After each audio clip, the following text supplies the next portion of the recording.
عجباني قوي، نفسي دي حضراتكم تشيروها وتفيسوها عندكم على طول. ده المنشور اللي كان نازل وقت ما نروح علشان نقول ايه للتعديلات الدستوريه. قالوا للناس ايه؟ التيار الاسلامي قال للناس ايه؟ نعم للتعديلات الدستوريه. لماذا يجب علينا ان نذهب يوم السبت 19 لنقول نعم؟ لاننا بذلك نحافظ على بقاء الماده الثانيه من الدستور التي تقول الاسلام دين الدوله واللغه العربيه لغتها الرسميه. طبعا ما كانش في اي حاجه من الكلام ده. ومبادئ الشريعه الاسلاميه المصدر الرئيسي للتشريع.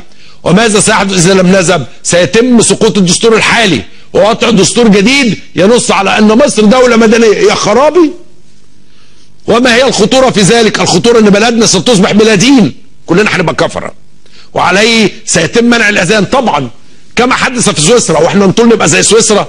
وسيتم منع الحجاب كما حدث في فرنسا، وستصدر قوانين تبيح للرجل ان يتزوج رجل.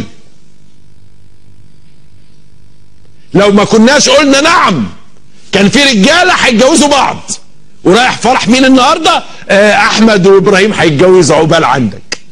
احمد وابراهيم جايين يزورونا على العشاء النهارده، ما هم اتجوزوا. شفت ابراهيم جاب لاحمد شبكه عامله ازاي؟ ده كل ده لو كنا قلنا نعم.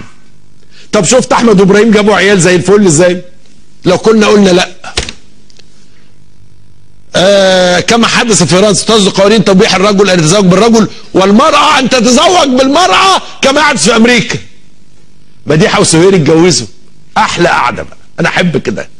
يجوا بقى مديحه وسهير، احنا مش اتجوزنا بعض وبتاع، مديحه وسهير. بعدين اللي يجي راجل، انا عايز اعرف شرعا لو جه راجل اتجوز مديحه وسهير اللي هم متجوزين، حلال ولا حرام؟ يجوز؟ او جم 2 رجاله اتجوزوا 2 الستات، يجوز؟ بما اننا بلد عارفين مفتوحه بقى، الرجاله بتتجوز رجاله، كل ده لو كنا قلنا لا. انما الحمد لله المصيبه اللي احنا فيها في مصر النهارده اسوأ كتير من ان راجل يتجوز راجل. اللي اتعمل فينا النهارده اسوأ كتير من اللي راجل بيعمله في راجل.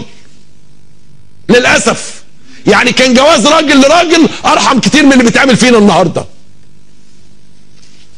لذلك يجب علينا ان ندافع عن ديننا بالذهاب لنقول نعم لكي يبقى الاسلام هو دين الدوله. دافع عن دينك بتصوير هذه الورقه وتوزيعها. دافع عن دينك بقى بتصوير هذه الورقه وتصويرها. انا عايزكم تصوروا الورقه دي وتوزعوها عشان الناس تقعد تضحك لغايه ما تقع على قفاها من الضحك. غيره